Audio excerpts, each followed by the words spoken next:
సిద్ధంగా ఉన్నాం. నేనైతే ప్రాణాలు వదలటానికి కూడా సిద్ధంగా ఉన్నాను. ఒకటే నాకు పిరికితనంతో ఉన్న సమాజం చిరాకు. నాకు పిరికితనంతో ఉన్న సమాజం చిరాకు. ధైర్యంగా ఉంటేనే మార్పు వస్తుంది.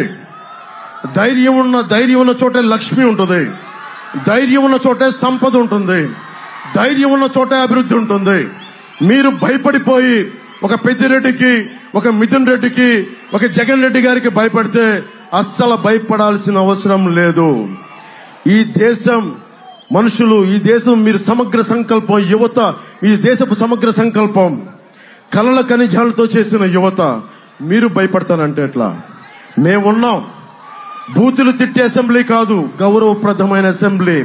మన రైల్వే కొడూరు సమస్యల్ని గాని, బ్రిడ్జి సమస్యలు గాని, రోడ్లు సమస్యలు గాని, సాగునీటి తాగునీటి సమస్యలు గాని అన్నిటినీ బాగు చేస్తాం.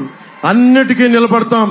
ఆయన ముఖ్యమంత్రిగా ఉన్నప్పుడు కిరణ్ కుమార్ రెడ్డి గారు 1000 కోట్లు, 1500 కోట్లు, 2000 కోట్లు ఇచ్చిన వ్యక్తి. కానీ దానిని సరిగ్గా సద్వినియోగం చేసుకోలేకపోయాం. చంద్రబాబు గారు ఉన్నారు, కిరణ్ కుమార్ రెడ్డి గారు ఉన్నారు, చాలా బలమైన నాయకులు ఉన్నారు, కేంద్రంలో మోదీ గారు ఉన్నారు. మేమందరం కలిసి ఒకటే నిర్ణయించుకుంటాం. మీకోసం సేవకుల్లా పనిచేస్తాం. మేము మీ బాధ్యతని మా భుజాలపైన పెట్టుకొని మా ఒళ్ళు వంగిపోయినా, మా వెన్నెముక విరిగిపోయినా మీకోసం పనిచేస్తాం. ఒకటే చెప్తా ఉన్నాం, ధైర్యంగా ఉండండి. మేమున్నాం. మార్పు తథ్యం. విజయనగరంకి వెళ్ళాం, శ్రీకాకుళంకి వెళ్ళాం, తిరుపతికి వెళ్ళాం. మొత్తం మారుమూల ఆంధ్రప్రదేశ్ లో ఎక్కడికి వెళ్ళినా ఒకటే సంకేతం, మార్పు జరుగుతోంది. ప్రభుత్వం వస్తోంది. కూటమి ప్రభుత్వం వస్తోంది. వైసీపీ ప్రభుత్వం కింద పడి నేల రాస్తా వెళ్ళిపోతా ఉంది. మీరు బలంగా ఉండండి. ఏ మాత్రం ఆలోచించకుండా కూటమికి అండగా ఉండండి. ఎలాగో ప్రభుత్వం వస్తుంది, దాంట్లో అది తథ్యం. కానీ ఈరోజు మేము మిమ్మల్ని అడుగుతుంది, భారీ మెజారిటీలు కావాలి.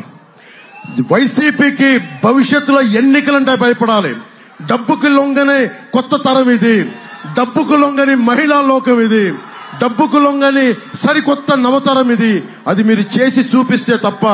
నేను బయటకు వచ్చాం, చంద్రబాబు గారు బయటకు వచ్చారు, కిరణ్ కుమార్ రెడ్డి గారు వద్దనుకుంటే శుభ్రంగా ఇంట్లో ఉండిపోవచ్చు, హాయిగా రెస్ట్ తీసుకోవచ్చు.